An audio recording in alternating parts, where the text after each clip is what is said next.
কিন্তু আজকে জুলাই বিপ্লবে 2000 শহীদের রক্তের উপর দাঁড়িয়ে যে সরকার দাঁড়িয়ে আছে, সেই সরকারের উপদেষ্টারা যারা ভুয়া ভুয়া স্লোগান দিয়েছে, তাদের মধ্যে ভুয়া স্লোগান দিয়েছে, আজকে শৃঙ্খলতার এখানে বলতে হবে সেই সব টিচারদের কয়েকদিনের মধ্যে ক্যাম্পাস থেকে অবঞ্চিত ঘোষণা করবে।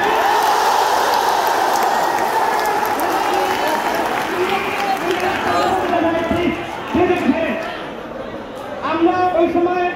আমরা জানি ক্যাম্পাসে প্রিন্সিপাল ভাইস প্রিন্সিপাল ছাড়া ব্যক্তিগত ঘোষণা অনেক ছিল। আমরা শুধুমাত্র ক্যাম্পাসের শৃঙ্খলার স্বার্থে ওই মধ্যে বলছিলাম প্রিন্সিপাল ভাইস প্রিন্সিপাল ছাড়া কারো পদক চাই না। এখন যে ঘোষণা করলাম প্রত্যেকটা স্বাধীনতা টিচারকে প্রত্যেকটা স্বাধীনতা টিচারদেরকে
কিন্তু ঢাকা কলেজের ঐতিহ্য, ঢাকা কলেজের মান সম্মান এই দিকে তাকিয়ে আমরা তখন সবাই ফেলে গেছিলাম এবং আমরা ভাবছিলাম যে না, যেহেতু তারা